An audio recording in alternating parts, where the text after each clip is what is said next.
What's your view on the market's reaction to yesterday's data? Some were saying at the start that it was a bit premature in any case and that we are set for further downside, considering that a lot of the momentum we've seen comes from the American stimulus programs themselves.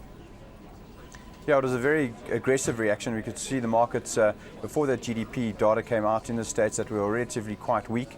And when that GDP data came out, there was a very big buying that came into the markets. A lot of that was short selling and people covering from being short. There's been a feeling in the environment that the fundamentals are not just quite there, and that number from the GDP in the States turned that around quite a bit. People are now, after all of the short covering, are looking and going, well, how did that GDP come up at such a good number, 3.5%?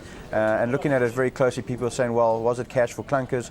Is it all of the stimulus packages and not real return and real growth coming in from the GDP, so from the underlying economy? So people are a little bit taking the foot off the pedals today, and we're relatively flat so far on the session. What's your view on where we're headed? I mean, do you actually see things getting potentially derailed here? Because while on the one hand, as you say, the fundamentals may not necessarily be there, what seems to be the case on the other, and the trend on the other hand, is that the markets aren't responding as much as we expected to bad news. Definitely, I think that the market is fully priced, if not overpriced, across the world at the moment.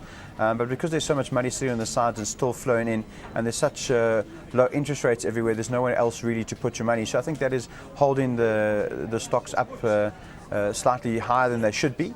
And I think that is slightly worrying, and the fundamentals are not 100% there yet. One of the main factors is the US unemployment rate, which is still very high. And until the unemployment rate starts to slow down, and we see the consumer coming in, they're going to be under a lot of pressure in the next 6 months. So another factor is the stimulus packages. Do they continue to hold? And the amount of stimulus being put in by the government stay for the next 6 months, or do they start to wane? And if they do wane and start to pull that stimulus back, we could have a problem in the share prices where they are, and there will be quite an aggressive pullback. Keeping commodity prices and mining shares as well on pretty shaky ground for now.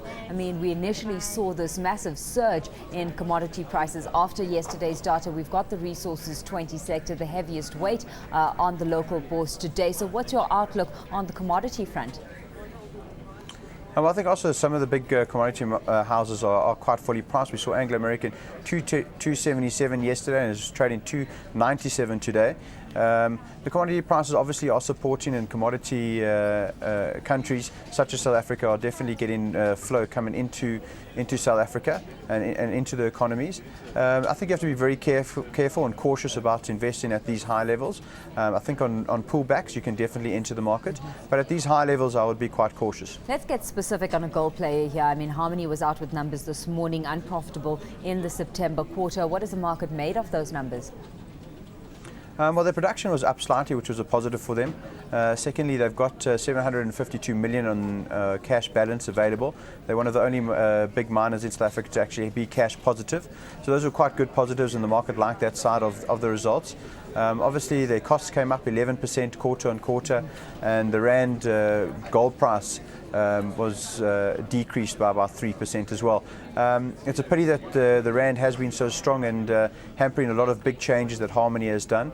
But generally they look like they're on quite a sound footing, and going forward, if they can just get their costs under control and a slightly weaker rand, they're looking relatively good. Not much is in their control though. I mean, how much can Harmony do when you've got production costs being impacted heavily by your electricity tariffs, which are set to probably increase even further moving forward, and the rand really showing that it's not easy to move from its position that it is in right now?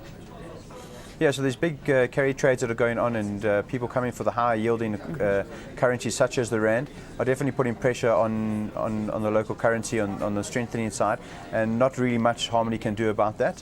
On the electricity side, they did have winter tariffs in the last 6 months, and now we go back into summer tariffs. So they should get some respite from Eskom in that respect over the next few months. We'll just have to see how much increases next year Eskom get. But it is difficult. They obviously have to close some of their marginal mines, and some of their high cost mines might have to be shut down.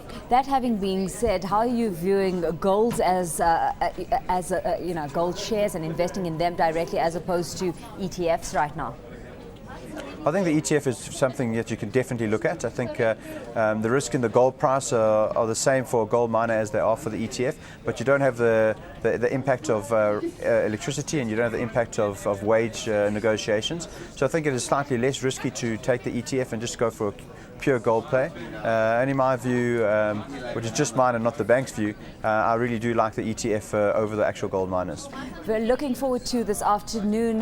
Rob, we're anticipating trade balance data this afternoon. What are you anticipating there? Because it could potentially put some pressure on the rand. I think we'll be relatively flat on that trade balance. I think the Reuters view is that it will be minus 0.08 billion in trade balance, and I think if it's a very, very weak number, yes, we'll see some weakening in the rand that will come through, but I think it'll be relatively flat.